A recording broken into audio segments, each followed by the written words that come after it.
Your Excellencies, dear colleagues from near and far, I'm Kristen Bignard, and it's my pleasure to moderate this panel exploring the purposes and objectives of regular dialogue. And while not denying how amazing it is that ICTs have helped us remain connected during these past months, I have to say it is a bit of a thrill to actually be physically with friends and colleagues here in this room, rather than seeing you in a little Zoom box on my screen. So thank you for being here. In a way, that is kind of what we're here to discuss. For the most part, we have been able to maintain dialogue during this period of a pandemic. We have connected at all hours of the day and night to continue our discussions on ICT's international security. And in some ways, it seems like by removing the requirement of physical presence to participate in the dialogue, in many ways, dialogue is more accessible than ever and to a wider variety of actors. And I'm sure I'm not the only person who feels that there are more meetings and more dialogue, perhaps not less. However, dialogue is not just about talking and listening, it's about communication and body language and relationships and networks and building new coalitions and trying to achieve concrete objectives. And some of these objectives are perhaps less optimal in a digital format. As we have heard from our opening speakers, this topic about regular dialogue is a timely one, as the mandate establishing the open-ended working group tasked it to study the possibility of establishing regular institutional dialogue under the auspices of the United Nations. However, as Director Dwan noted, it's useful to recall that the importance of dialogue on international security and ICTs has been long recognized. In fact, one of the recommendations of the 2015 Consensus GGE report, the first Consensus GGE report a decade ago, called on further dialogue among states to discuss norms, to discuss risk reduction, and to discuss critical infrastructure protection. Surprisingly, we're still talking about those things today. Since the first Russian-sponsored resolution on ICT's international security back in 1998, dialogue between states has taken place initially bilaterally, and then amongst a few states, and in regional bodies and alliances. And at the UN in 2018, the GGEs, until 2018, the GGEs have served as a form of regular expert dialogue for a limited yet equitably distributed number of states. But with the adoption of Resolution 7327 in 2018 and the establishment of the OEWG, we've now had over a year of regular dialogue on ICT's international security at the UN, open to all member states, while expert discussion continues concurrently in the 6th UN GGE. At the same time, dialogue is also occurring around the world in other fora, some state-centric, some regionally focused. There's multilateral initiatives, probably too many to mention. And all of these address different concerns, different audiences, and they all have different objectives and outcomes. This panel is going to start with some high-level reflections on the different purposes of dialogue and consider the unique values and objectives of the variety of existing dialogues and processes. And in order to do so, we are joined by 4 extraordinary experts. We have Ambassador Nadine Oliveri-Lozano, who's head of the Division for Security Policy at the Swiss Federal Department of Foreign Affairs, as well as the Swiss expert on the current UN GGE. We have our colleague Wang Lei, who's coordinator of the cyber affairs at the Chinese Ministry of Foreign Affairs, and he's also the Chinese GGE expert. Bassam Hassan is counselor at the Permanent Mission of Egypt to the United Nations in New York, where he is responsible for issues pertaining to disarmament, arms control, and international security. Bassam has been extremely active representing Egypt in the OEWG meetings. And Patrick Pollock is the Brussels Executive Officer at the EU Institute for Security Studies, where he also heads cyber-related projects. So in order to have a lively exchange, rather than statements or presentations, our panelists will make a few short interventions in response to a couple questions I'm going to ask, and we'll open the floor. I ask that you keep your responses to 3 or 4 minutes each, so we can ensure that we can maximize the amount of interventions as well as the opportunity to interact with other participants. So if one of you has a quick follow-on or want to build on the intervention of what previous speakers, feel free to do so. And with that, let's get started. So with that, I'm going to address this first question to all 4 panelists. Structured dialogue on challenging issues can serve a variety of objectives. Dialogue on ICT's international security has been underway in a variety of fora, bilateral, plurilateral, regionally, and at the UN for over 2 decades. Looking back, what has been the purpose or purposes of these dialogues? And have states made more progress towards some purposes or objectives and maybe not so much progress on others? Ambassador, Switzerland's been a country with a strong tradition of dialogue, a member of the current and past GGE, active in the OSCE, chairing the OEWG. Why don't you kick us off? Thank you very much, Kirsten, and good morning, Excellencies, dear colleagues, Renata.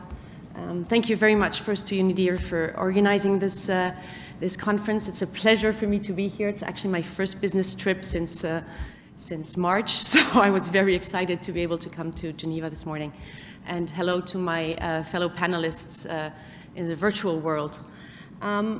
Albert Einstein once said, "Problems cannot be solved by the same level of thinking that created them."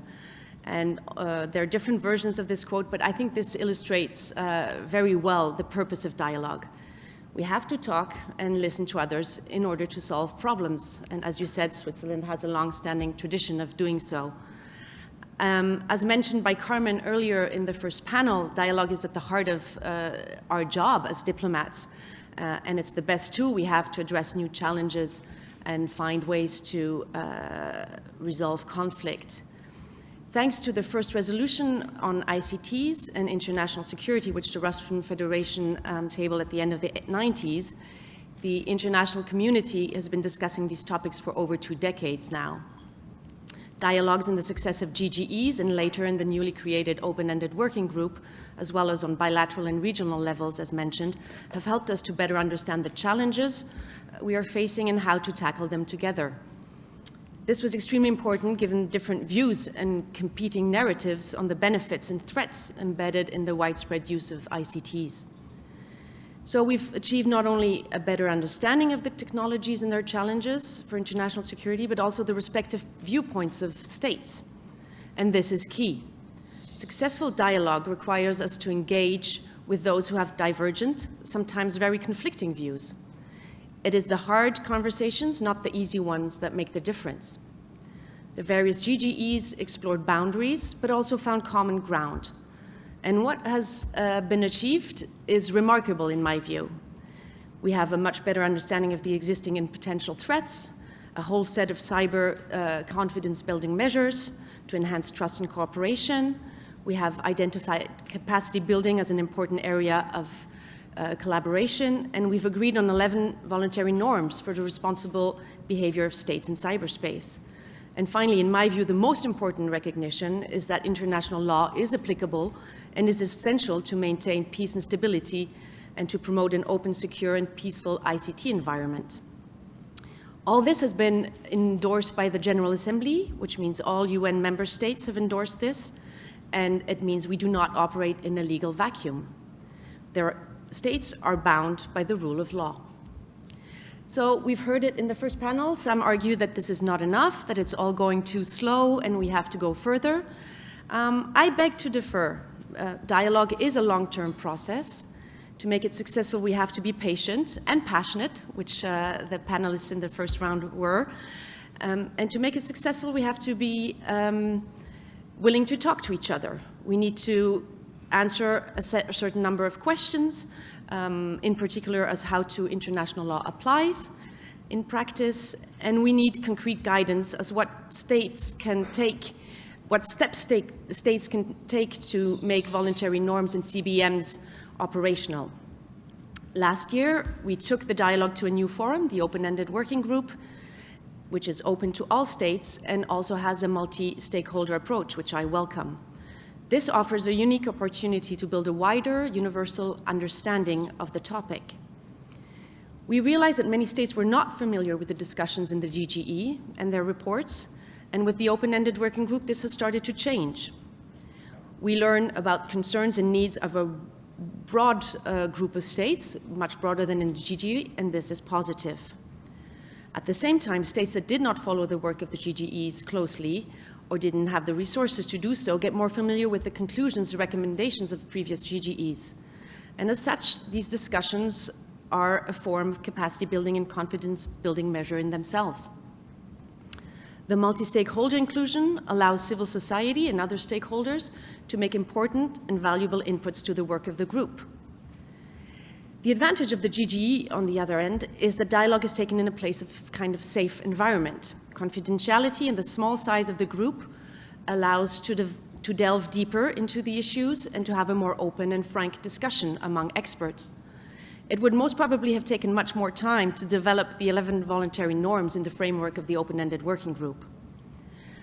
And finally, a word on regional organizations. Due to their particular mandate, history, or competence, they can play an important role in specific areas. I'd like to mention the OSCE and the CBMs that were developed there, and as well as the OAS that has clarified how international law applies in cyberspace. In concluding, I'd like to reaffirm that dialogue is the best tool to bring states and other stakeholders together to discuss in a peaceful way the friction points on a given issue. It helps us to understand the respective viewpoints and consequently to try and find solutions which are acceptable to all. I think that we've come a long way, and I'm convinced that we need sustained and constructive dialogue in the future in order to maintain peace and security in the cyberspace. Thank you, Kirsten. Thanks, Nadine. And I really I think we'll circle back to two key points that you just made on there has to engage in dialogue, we have to be willing to engage with each other, and that willingness to engage is a prerequisite. And secondly, of course, that it's the hard conversations, not the easy ones, that are still in front of us. With that, I'd like to offer the floor to Wenlei. China's been a member of all 6 GGEs, of course, active in the Shanghai Cooperation Organization, which has put forward on behalf of its members a code of conduct on information security, and of course involved in other processes. What have been the purposes of these dialogues, and have the purposes been achieved, and therefore we should move on to other objectives, or is there still work to be done? Over to you.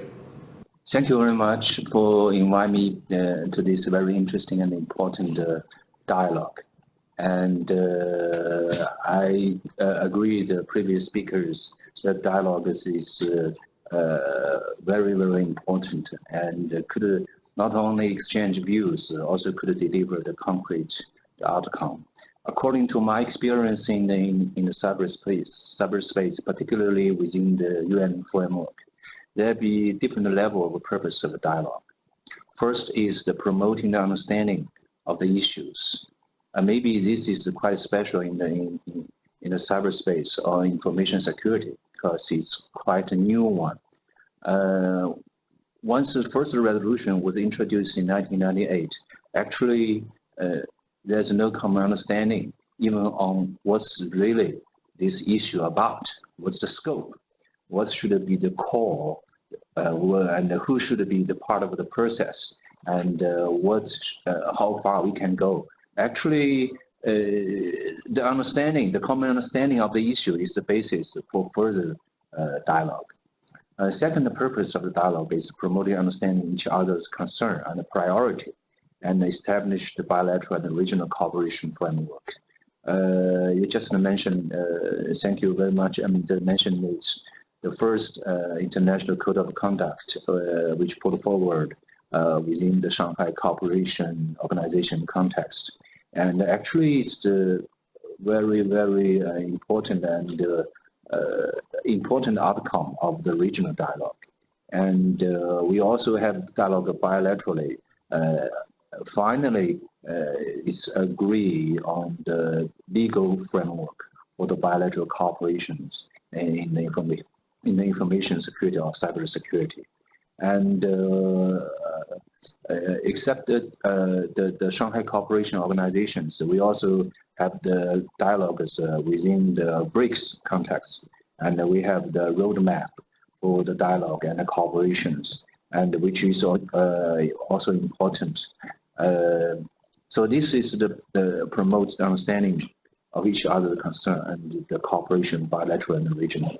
The third purpose, I believe, is the dialogue is promoting international rules and norms. And because the information security or cyberspace is a new one. So when everybody realizes it's important, which matters not only on economic development, but also international security. So we need some traffic light system to make every country could be responsible in this new field, and so as to preserve the international peace and security. So from the 1998, we keep dialogue on this issue, and it's a good news that in the 2015, and we have quite a successful report, which agreed by the GGE and endorsed by the UN General Assembly. And after so many years of dialogue, we are not only just talking, but we have already have a new system, a traffic light system, which accepted to the whole international community. I believe it's very, very important and meaningful in this new domain, because everyone knows the peace, stable, and secure in the cyberspace is more and more important. So if you're looking back the history of the dialogue within the UN, it's quite a successful story. Thank you. Well, we're going to circle back to some of those issues as well. I think that the purposes that you've outlined, promoting understanding of issues, understanding of each other's positions, and then promoting rules and norms are certainly at the heart of the work that's been done in the GGEs and now in the OEWG, and there's still obviously work that remains to be done. Bassam, good morning, Bassam. It's very early for you in New York. It's great to see you. Egypt has been a member of the GGEs, has been active in the OEWG on a variety of topics, including on potential objectives and formats for regular dialogue in the future. But before we get to the specifics of future dialogue, looking back, what would you say has been, from the Egyptian perspective, the purpose or purposes of dialogues on ICTs thus far? And have states made more progress towards particular goals over others? Over to you. Thank you, Kristen, and good morning to you and to all distinguished participants and fellow panelists. Indeed, it is very early here in New York at this moment. I wish I was there with you. It is a very important and broad question that you asked. Allow me first to start with a very important element that Renata highlighted in her introductory remarks when she mentioned that all treaties, all sorts of international arrangements started with dialogue. I would even add to that and say that dialogue doesn't stop once that arrangement or treaty for cooperation is reached. Usually you have a continuation of dialogue through different means. You have conferences of states parties, review conferences, and other modalities for whatever format that has been reached.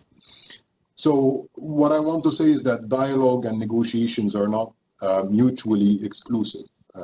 They represent like a loop between the two.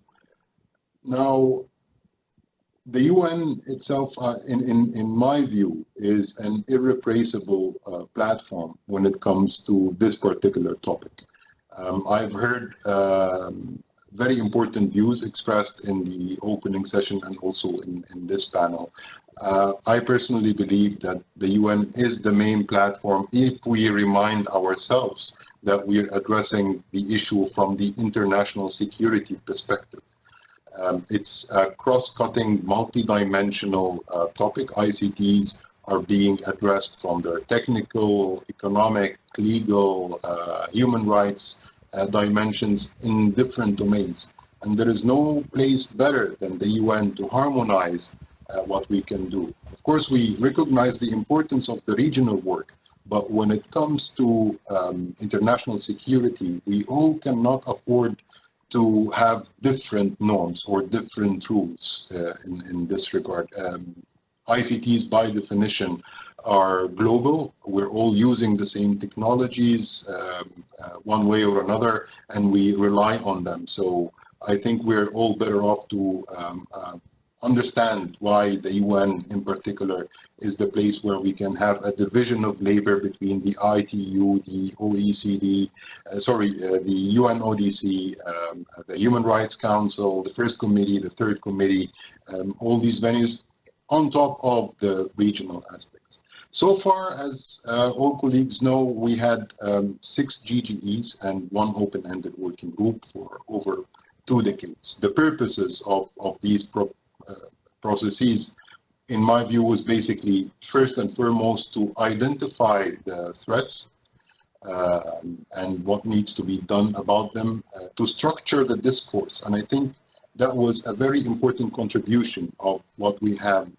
thus far, to have what we call now the 6 pillars of the discussion on ICTs from the international security aspect, and lastly, to come up with a set of recommendations.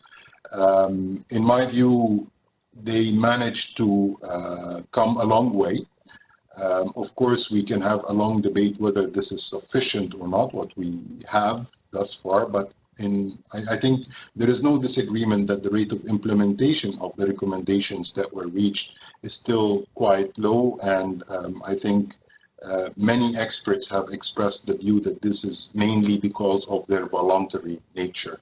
Unfortunately, the price of having these recommendations adopted by consensus was the caveat that they are voluntary, and therefore many states do not really implement them faithfully. What we can learn from these past experiences is that for any future dialogue to be successful, it has to meet a number of criteria. I would say 5 criteria mainly. First, it has to be inclusive. And when I say inclusive, I don't only mean the participation of all states in that dialogue, but also other stakeholders. And in the number of occasions in the open-ended working group, for example, when we had representatives of the private sector and NGOs, it was quite impressive how many commonalities are there, especially between developing countries on the one hand and private sector and the NGOs on the other. It has to be regular and institutional. It needs to focus on the security dimension. Of course, we can't leave out the other dimensions, but a focus on the security aspects is essential. And it needs to focus on behavior rather on capabilities or technologies, because we're talking about responsible state behavior per se. First and foremost, I believe that any dialogue needs to have clear objectives. We should not begin all rounds of dialogue by the question whether there is a threat or not, whether international law applies or not. We can't keep going in circles for much longer than this. And it has to have, yes, please. May I interrupt you just for one moment? Can I ask you just to hold that for 1 second so we can continue looking backwards with Patrick, and then we can turn and look forward, because I think your criteria are very interesting ones, and they can fit as we move in through the rest of this conversation. So please hold that thought, please. Patrick? I need to give you the floor. Of course, many of the dialogues with ICTs over the past 20 years have not been limited to states. You yourself have worked on track 1.5 and track 2 processes. Can you say something about the processes of dialogues that involve other actors, either not states or in addition to states? Sure. Good morning, everyone, and thank you, Kirsten, for this very kind introduction and for having me over with you. As you said, I am not a participant to any of the intergovernmental dialogue, so I'm looking at what has been done from a slightly outsider's perspective, and maybe this is also the kind of approach I will take with my initial remarks. I think I'll start with the good news. If you ask us about the purpose, what it has been, I think in that sense, the states' dialogues have basically been quite consistent, because if you look at the first resolutions adopted at the UN, the one of 1998, where the purpose has been basically to promote the sharing of information, working on common definitions, or developing international principles, those the same purposes have basically been repeated in the following resolutions. I think we have indeed seen certain shift with the establishment of the first UNGG in 2003, where the examination of relevant international concepts became part of the conversation. And increasingly, what I think we see, and this is probably where non-state actors are coming into the conversation as important players, is this idea of the implementation of what has already been agreed. So I think even though not explicitly stated in many of the documents that have been adopted formally between the states, this implementation aspect has been quite dominant and represents quite a big shift, I would argue, in the conversation we're having. But these are all very explicit ideas that have been put out there in the official documents. I think what is really important and what we have seen as specific objectives of those dialogues that maybe were not really there from the very beginning, but kind of developed in a very organic way, are those implicit purposes like learning, awareness raising, socialization between different actors, exchange of information, or even creating this community of practice that has emerged over the years. Some dialogues that it has already been mentioned by my predecessors here have actually taken a slightly different approach, which was basically working towards more binding commitments like bilateral agreements between US and China or US-Russia, for instance. And we know that those not always have brought positive results. Now, if I look at the evolution of the dialogue over the past years, also from the, let's say, non-state actor perspective, I think there are three main things that have occurred. One is this increasing understanding that the dialogue cannot be one-way street. So I hear my government colleagues repeating the central role of the states, but I think what we have seen there were two problems. One, that some of those states were excluded from the conversation at the initial stages. So the UNGGE was not as inclusive as some other countries have wanted it to be. And that's why we have shifted towards the establishment of the open-ended working group, which many colleagues before have already placed for this more inclusive nature. So that has opened the way for other governmental actors to participate, but in particular, it actually has created this opening for non-state actors to contribute. So I think here I would disagree with those who argued that non-state actors maybe have not had such a big impact on the processes, because I think the intersessional meeting in December has been actually quite interesting in that respect, and Mr. Hassan has already referred to that. Now, the second shift, as I mentioned, was this towards implementation. And I think this is something that Carmen has already mentioned, that if we look ahead, we should focus on implementation rather than codification. I think this friction between implementation and codification is something that has really polluted the environment in the conversation and has really created a lot of mistrust in the dialogue itself. So as we were continuing talking about what states have agreed to be non-binding norms, at the same time, some countries wanted to move in the direction of codification and talking about treaties. So that to some extent has created this confusion, are we still talking about something that's going to be non-binding and that we can actually sign up to, or are we already in the process of negotiating something that's going to bind us legally? And I think this has created conditions that maybe were not that conducive towards an open dialogue.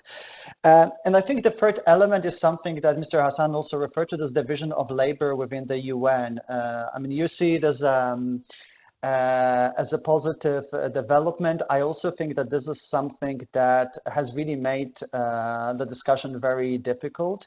We see it, for instance, between the first and third committee, when, as you said very clearly, we have the focus on international security in the first committee and the conversation about fight against cybercrime in the third committee.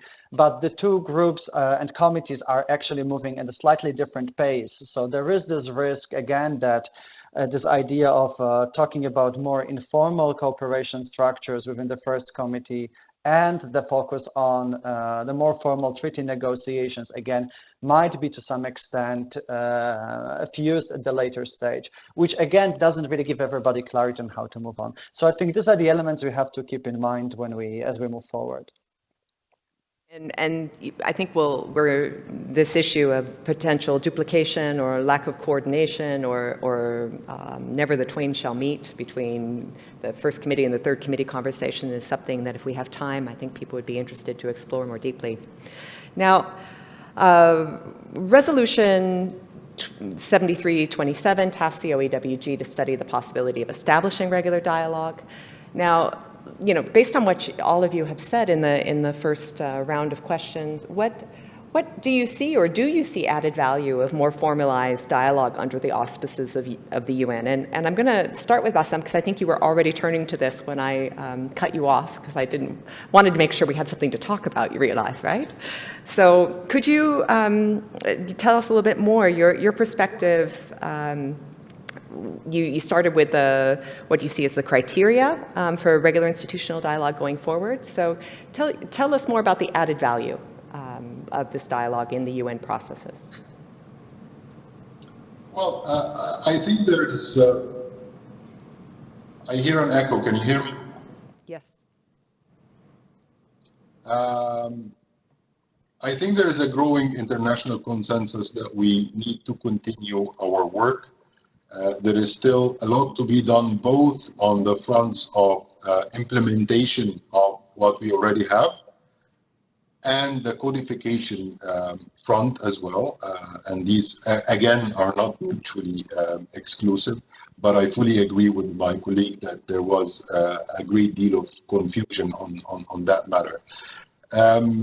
I think there are many proposals on the table now on how to address the international security aspects, the disarmament and international security aspects of the dilemma at hand, the malicious use of ICTs. One of them, for example, is the continuation of the open-ended working group for repeated years. The other is a possible model that follows the program of action type of approach. There are several programs of action under the auspices of the United Nations. One of them, for example, in the area of disarmament, is on small arms and light weapons. After several years of very difficult negotiations, when it was seen that a legally binding treaty is not the right approach, there was this politically binding declaration with modalities for implementation, and it managed to come a long way forward. I think also the previous speaker touched upon a very important element on finding out that nuance why the third committee, for example, came a little bit further than the first committee and addressing the crime prevention aspect of it. I think, again, it's not a deficiency of the UN per se, but it's the nature of the topic that is being addressed in the first committee. It's a little bit higher politics, if you may. States don't want to tie their hands generally or delve into commitments that they don't really understand the implications of from the national security perspective. But regardless of the name, Kristen, and I think there should be an agreement there, be it a subcommittee, a standing body, a POA, or a repeated open-ended working group, we need something that is regular, institutional, and inclusive, and that looks forward by building on what we already have, focusing on implementation. But through focusing on implementation, we will find gaps in the normative base that we're operating on. We will find specific threat scenarios that are not addressed in the recommendations that exist. And then If consensus is the basis of moving forward, then there is nothing to fear. We're there to cooperate and to do our job as diplomats and experts.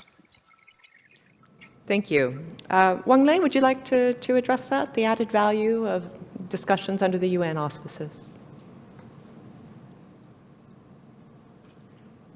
If we talk about the added value, it depends what's the reference system you set. If you compare with the dialogue after the UN, we have a lot of specialized agency or some committee focused on one single aspect of the information security, like ITU, many focus on technical development and standard. And we have a Human Rights Council who focus on the human rights protection in the information space. And they try to focus only one aspect of the whole issues. So if you compare with all these the forum outside of the first committee, there's one special merit that only we can see in the first committee, that we are taking some kind of a holistic approach to looking up the issues. The first committee is supposed to only focus on international security, peace and security. But in the GGE's report, you can also read the content regarding the protection of human rights. And also we should get the digital divide. But if you come to the ITU, it's quite difficult to find a language just with reference to international security. If you go to the Human Rights Council, it's only said the protection of human rights. It's few words that try to balance between human rights and international security. Only in the first committee, and we see in the GG report, it takes some kind of a holistic approach. This approach is very, very important in information or cybersecurity, because cybersecurity is a new one. It's a new topic. It cannot be comparing with the traditional arms control or disarmament issue like nuclear weapons or small arms or biological weapons. It's almost it's the core of the development of the economy and the society and the whole societies. So it's only limited use in the military field. So it's have influence almost on all aspects of all the countries. So if you only focus just on one aspect, maybe it will lose some balance, because other aspects may be not more important, at least the same important. So you should try to be a balance among all these very important aspects, like human rights, peace and security, and the criminal, and the economic development. So I believe if you set a reference system comparing with the discussions out of the first committee, I believe the holistic approach is the special merit that within our forum. Secondly, if you set a reference system as comparing with the GGE, what's the added value of the OEWG? I believe the resolution of 73/27 says 3 keywords: inclusive, transparent, and democratic. I believe among these 3 keywords, the inclusive is most important. Once you be inclusive, that all the stakeholders be in the process, it must be democratic process dialogue, and it must be transparent to everyone. In the early years, I heard a lot of discussions, even complaints, says the discussion cannot be only limited among the states. The industrial, the technical society should be part of the process. But nobody even mentioned, even the member states, only small group of states in the process. So in the early days, the GGE only have 15 members. In the 2015, we have 25 members, but we have over 180 members of the United Nations. So even not most of the member states was outside of the discussions. So that's the most valuable part, you call the added value of the more structured dialogue that is like an open-ended group. So I believe inclusive is the key word if you're comparing with the previous GGE format. Thank you very much for that. I'm going to turn over to Nadine now. We've heard about inclusive, transparent, democratic, the words that were in the resolution establishing the open-ended working group. Also, this little bit of a Goldilocks conundrum of how do you be holistic, yet specialized, yet inclusive, but output-oriented, objective-oriented. So how do we find the just right value of the United Nations? That's a good question, Kirsten. I think I'll start off by agreeing with my colleagues that there is definitely merit in pursuing the conversation and the dialogue in an institutional framework and have it be inclusive and transparent and all the words you mentioned before.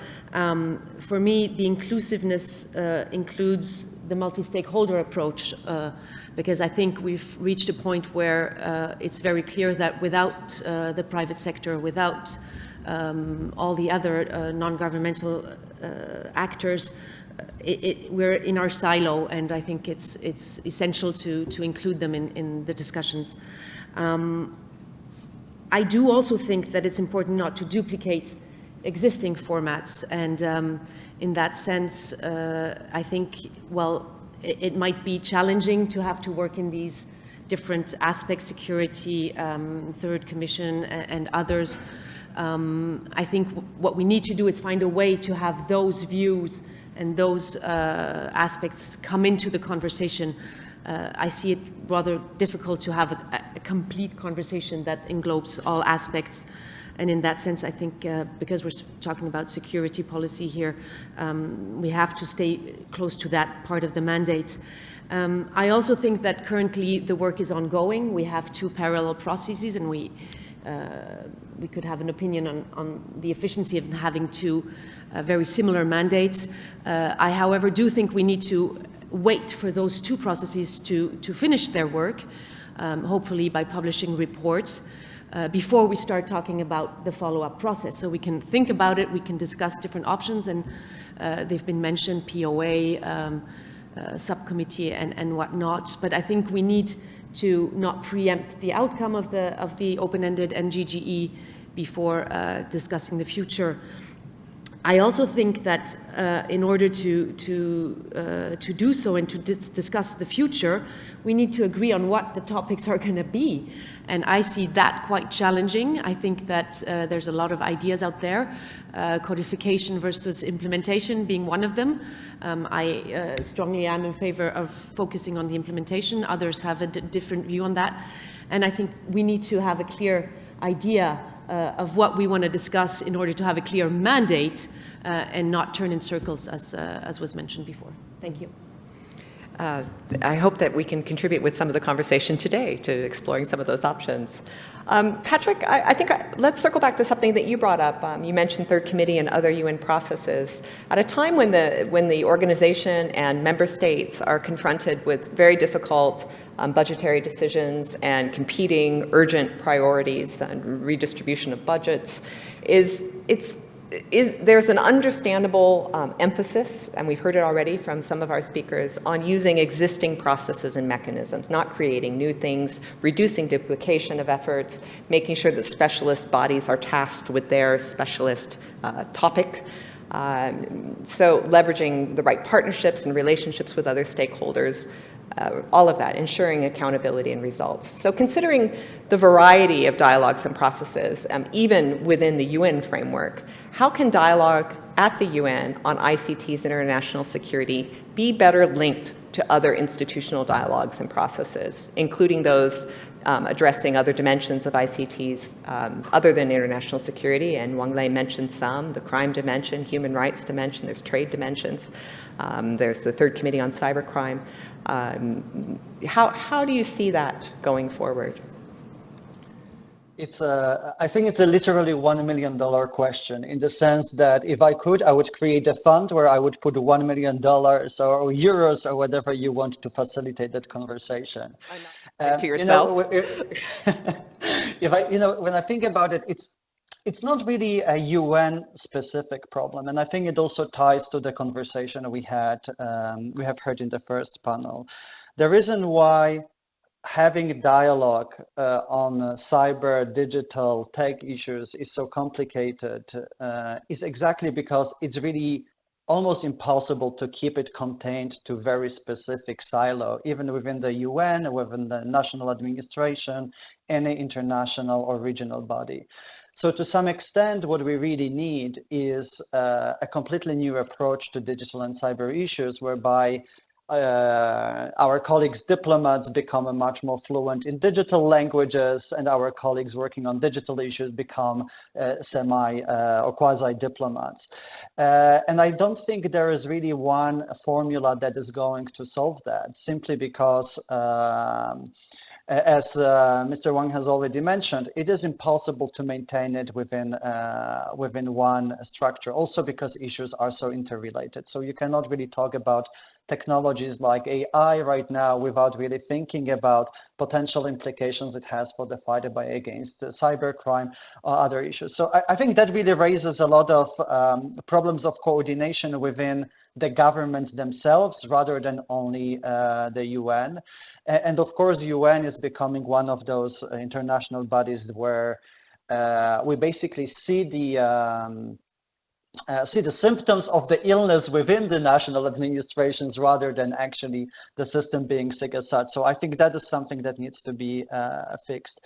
In relation to that, of course, I think there is another challenge, which is the time. And I hear my fellow panelists, diplomats, saying, yes, we need more time. We have to discuss those things.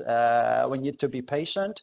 But I think this is where the frustration and a certain friction with non-governmental actors, especially private sector, really comes to the fore. Because if you talk to those people, they will tell you, listen, the time is up. We do not have another 10, 15 years to wait for the outcome of the conversation about whether we need new norms. We actually have to do something now. And you really see many of the private sector actors, civil society organizations, coming up with new initiatives that exactly try to speed up this process. And to some extent, it's quite interesting how the non-state-led dialogue has actually accelerated the conversation among states themselves. So that is something to really keep in mind. But when we talk about institutionalization and next steps, I hear, again, my fellow panelists talk a lot about multi-stakeholder approach and the involvement of non-state actors. But let's not forget that this right has not been that easy. We have seen with the intersessional meetings that actually civil society organizations have been blocked from participating in the meeting, and they have to think of workarounds in order to be able to be in the room and submit their views. So I think when we talk about institutionalization and the next step, we have to also keep in mind not to make the whole process the hostage of the institutional procedures within the UN itself, which I think is something that we have already seen happen in the past, and maybe something to be a bit more careful about and cautious of as we think about the next reiterations of this conversation. Thank you, Patrick. Bassam, looks like you had a follow-up on that about connecting the dots. Well, just very quick response. I fully agree with Patrick that it was kind of regrettable to see the blockage of the participation of NGOs and the private sector in one of the meetings, not all of them. I think it only happened once, and that was regrettable to us. But furthermore, on the issue of the coordination within the United Nations, what I'm going to say now is not in defense of the United Nations, but honestly, I didn't feel at all that there was a lack of coordination, for example, between the first and the third committee. I didn't feel at all that there was a lack of coordination between my work here and my colleagues in Vienna and UNODC at all. We see each other's work. We know that each of us is specialized in just one angle of the dilemmas or issues related to ICTs.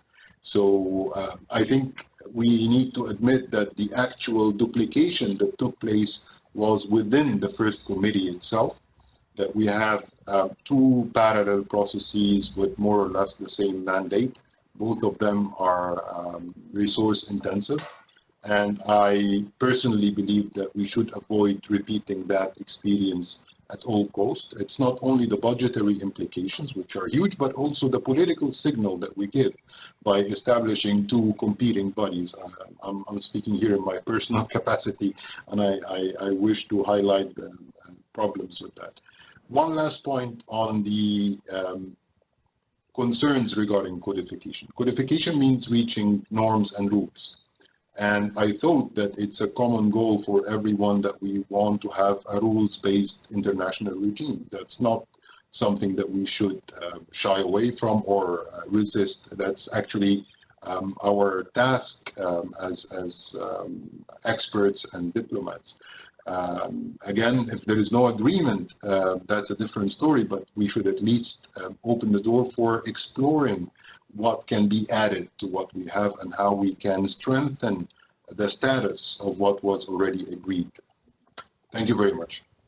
Thank you, Bassam. We have a couple questions here, and they kind of circle around the same issues, and people are really interested in the multi-stakeholder dimension of this. And so I'd like to address a follow-up question to Nadine and Wang Lei, because as China and Switzerland have a foot in both processes that are ongoing and a strong voice in both processes, how do we connect this need for multi-stakeholder and the value of the multi-stakeholder processes and what they bring, and that includes the things that other initiatives like the Paris Call or the Global Commission's work, regional bodies, etc., academic networks. How do we connect that in while recognizing that it is in fact the United Nations, it is member states that are at the negotiating table, at least in these processes?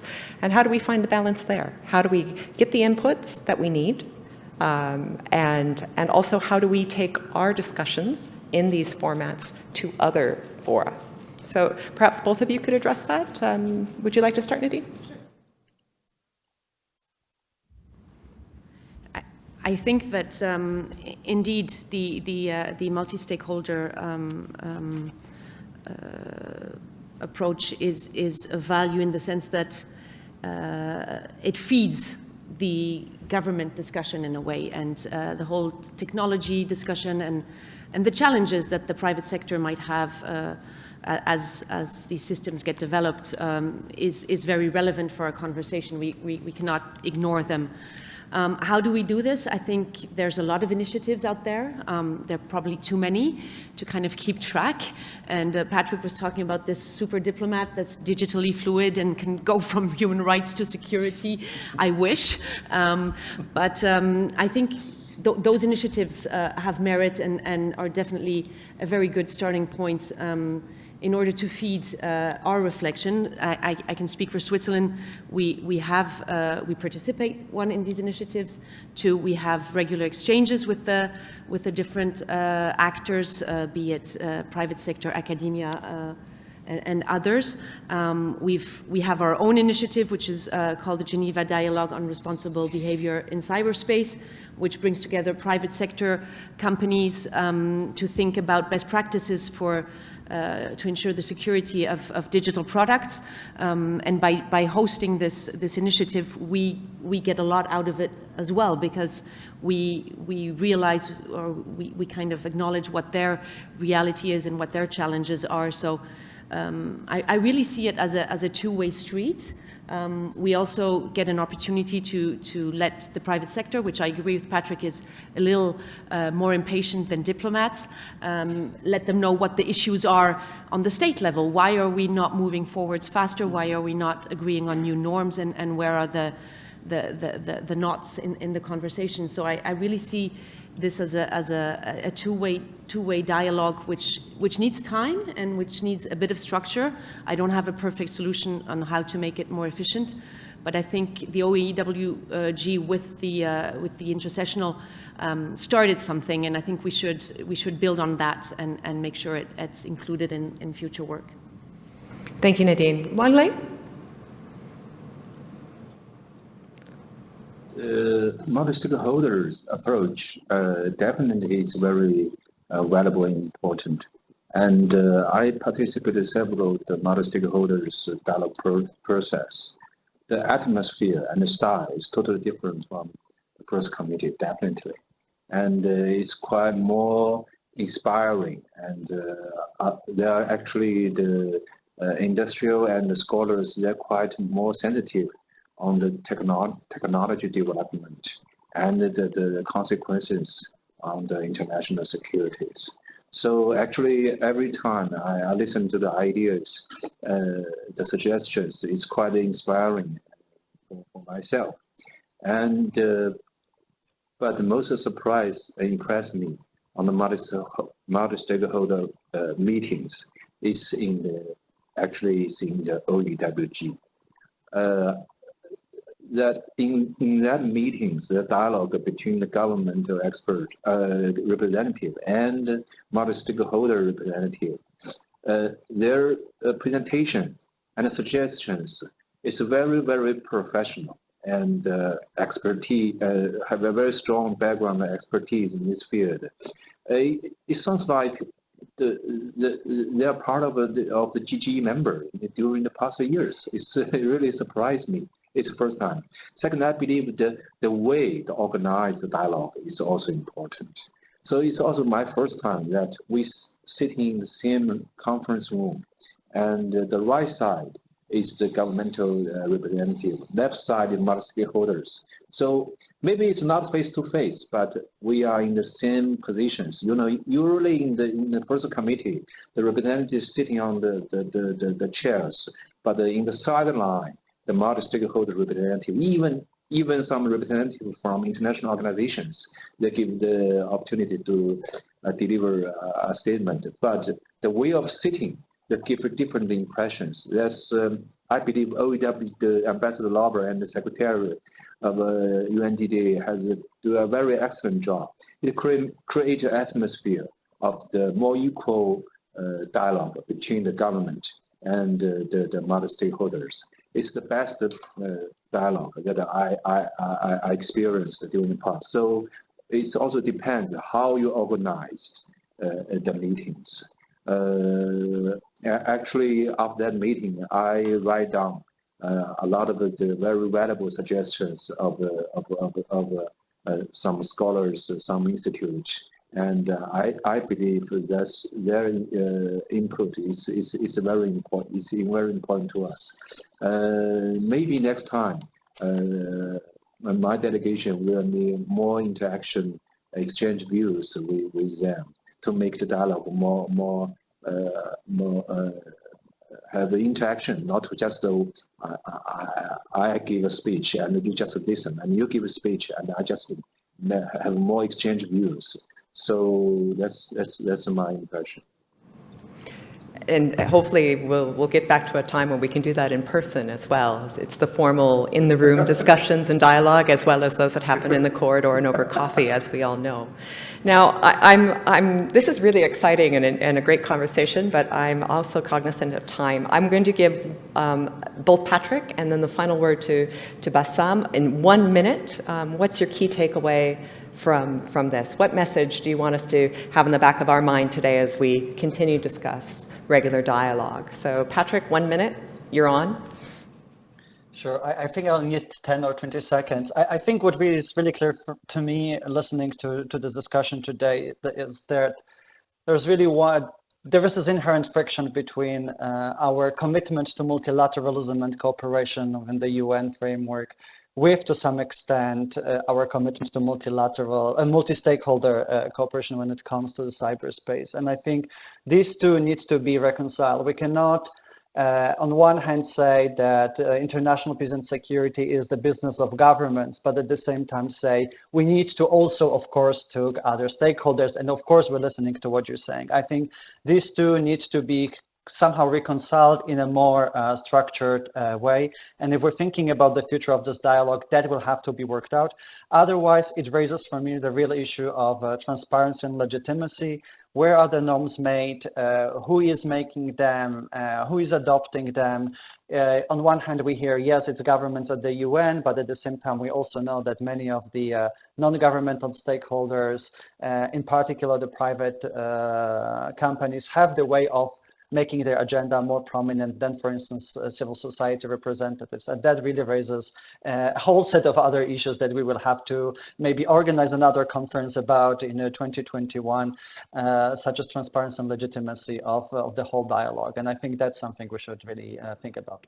I feel a UISS conference coming on, possibly. Bassam, final word to you. Thank you. I would conclude by saying that the international security aspects of ICTs are becoming too important to be left without a regime on their regulation, on regulating responsible state behavior. There is a great deal of confusion or concerns that relate to if you regulate it, you will undermine the technology, you will undermine the interests of the businesses. On the contrary, and as I said, in the intersessional dialogue with multi-stakeholders, you could see that the private businesses, the giant IT companies, are themselves seeking some regulation to protect themselves from the intervention of certain governments. It was actually an eye-opener to me. So not all treaties aim at stigmatizing technology. Actually, even the most stringent arms control treaties don't ban any technologies, from nuclear to chemical to biological, what have you. I can strongly argue that what has been regulated is the behavior of states while allowing the technology to flourish. The businesses were quite represented in the negotiations of all the existing treaties, all the existing arrangements on arms controls. The private businesses were a key voice in the negotiations. Again, this fear of further codification or further norms or rules or even more strengthened implementation sometimes is unjustifiable, and I fear that failure to achieve progress soon would give a very negative signal. We are already in the middle of a very sensitive qualitative arms race. If we don't act fast and start setting some red lines for governments, not for businesses, then it might get out of hand very soon. And this attitude, which is repeated not only in ICTs, but also in outer space technologies, lethal autonomous weapons, AIs, there is this attitude against any rules or strong implementation. That is not going to end up well. Thank you very much. Thank you, Bassam. And I think everyone shares the urgency of what we have before us and the risks that are also before us. So with that, I'm afraid I have to bring this panel to a close. Please join me in thanking our panelists, both near and far. And please get up, stretch your legs, refresh your beverage of choice, and be sure to be back here in 10 minutes for the next panel on the topic of inclusivity. See you there. Thank you.